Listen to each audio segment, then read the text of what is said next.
साल 95 साल, हर उम्र का संत है।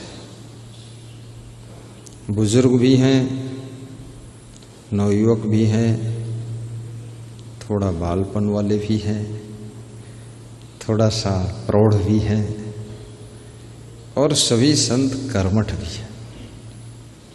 सबको शुभकामना करते हुए आज हम श्रीमद् भगवत गीता से आपको सत्संग श्रवण कराते हैं। श्रीमद् भगवत गीता में 700 श्लोक हैं और 18 अध्याय हैं। अर्जुन और कृष्ण का संवाद है। प्रारंभ में धृतराष्ट्र और संजय के बीच में भी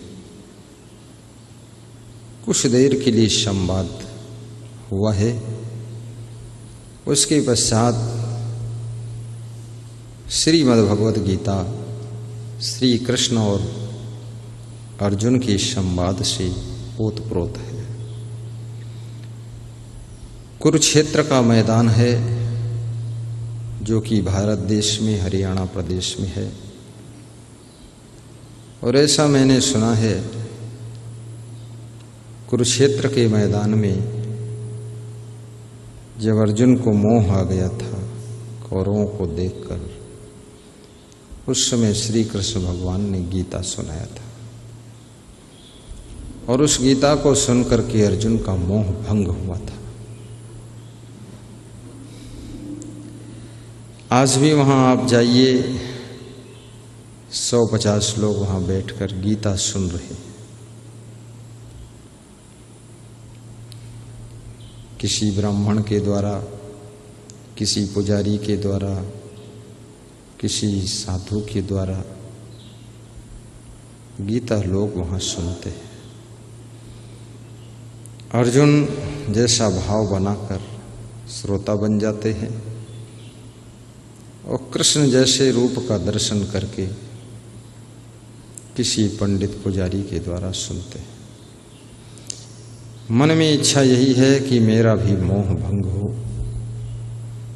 किसी तरह से ममता की हथकड़ी बेड़ी टूट जाए, ये जिंदगी की हाय हाय खत्म हो जाए। तो वे गीता सुनते रहते हैं, लेकिन गीता सुनते सुनते भी उनके अंदर मोह आ जाता है। तो बीच में सुनाने वाले से कहते हैं, अब रुक जाओ, हमको देर हो रही है, हम घर जाएंगे, हम ऑफिस जाएंगे। तो 2, 4, 10, 20, 25 श्लोक सुनते हैं, फिर चले जाते हैं। क्योंकि जीवन की एक व्यवस्था भी ऐसी है जिसमें समस्त कार्यक्रम भी संचालित करना पड़ता है। कुरुक्षेत्र में कौरव पांडवों का युद्ध होना था, लेकिन अब किसी के यहाँ युद्ध नहीं होना है, सबको शुद्ध होना है। मोह का मैल जब धुल जाता है तो मानव मन निर्मल हो जाता है और ये ममता की गंदगी मानव के हृदय को बहुत मलिन कर देती है।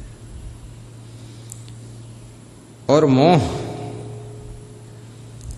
आपको अशक्त कर देता है, असक्षम कर देता है। मोह आपको बहुत कमजोर बनाता है। और इस जगत के अंदर मोह बहुत प्रभाव दिखाता है। कितने लोगों को देखा जाता है, उनका मन बहुत सरल है, स्वभाव भी सरल है, वाणी भी अच्छी है, लेकिन सिर्फ मोह के कारण वो साधु नहीं बन पाते। घर में दुख भी है, फिर भी घर छोड़ नहीं पाते, कहाँ जाएं छोड़कर।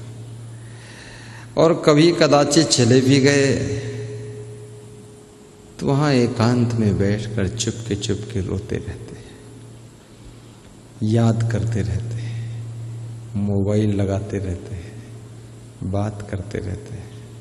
ये ममता तू न गई मेरे मन से। परंतु अर्जुन बनो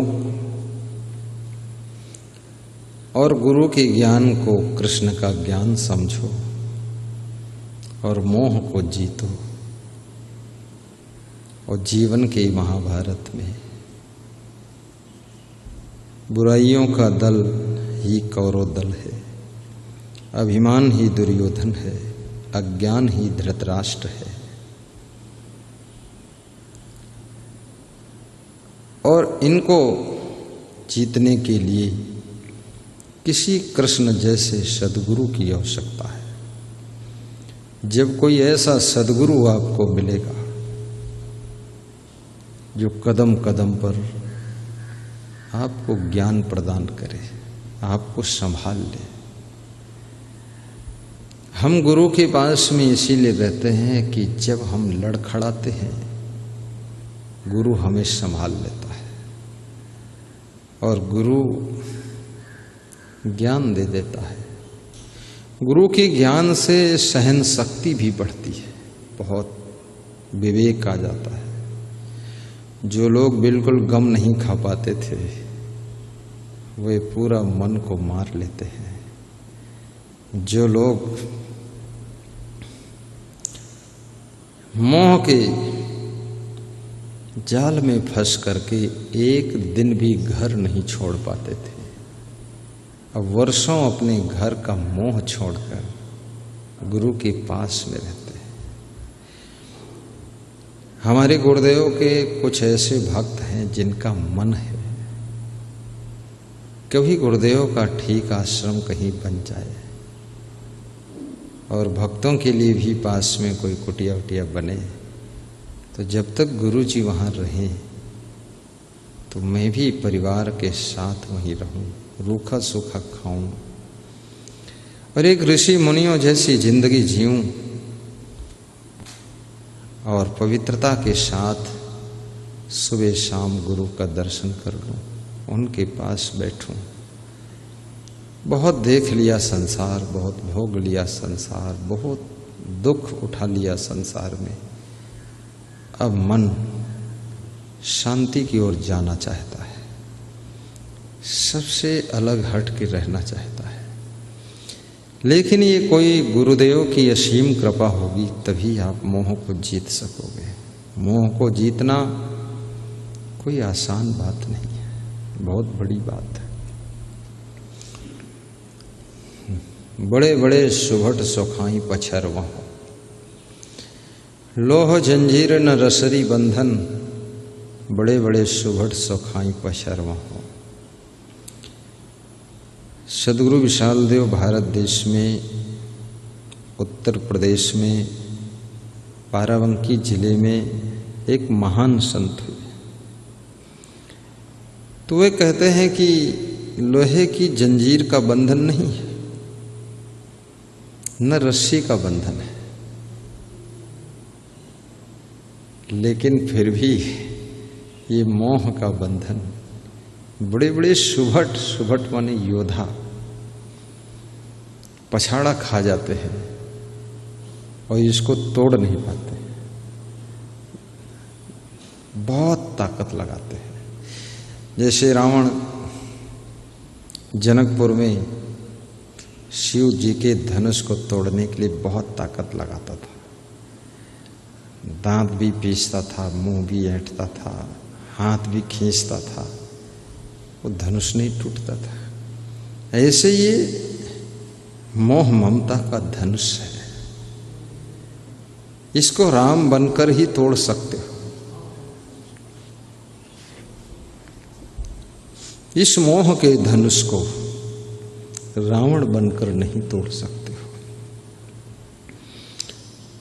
राम यानी जो किसी गुरु का भक्त है, जिस पर गुरु वशिष्ठ जैसे महान गुरु की कृपा है, सद्गुरु विश्वामित्र का ज्ञान जिसके अंदर प्रवेश हुआ है, जिस पर न जाने कितने साधु संतों का आशीर्वाद है, वो राम बन जाता है। और जो राम बन जाता है मोह के धनुष को भंग कर देता है और शांति रूपी सीता को प्राप्त कर लेता है। शांति रूपी सीता है ये। सीता का स्वरूप शांति का स्वरूप है। राम का रूप एक महान भक्त का रूप है, एक विवेकवान का रूप है, विचारवान का रूप है। राम कोई साधारण नहीं, राम की महिमा अपार है। सदगुरु कबीर साहब ने माया मोह के बारे में बहुत समझाया है कि माया मोह कठिन है फंदा। ये माया मोह का फंदा बहुत कठिन है,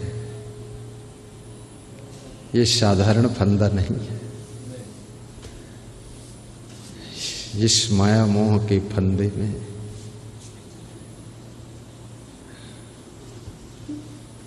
संसार के लोग जकड़े हुए हैं।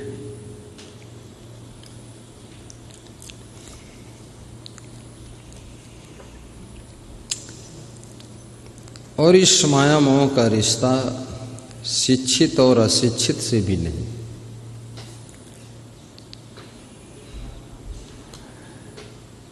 सबको ये पकड़ लेता है। कबीर साहब भी कहते हैं कि मोह को जो जीत सकता है वो व्यक्ति अपने घर से बाहर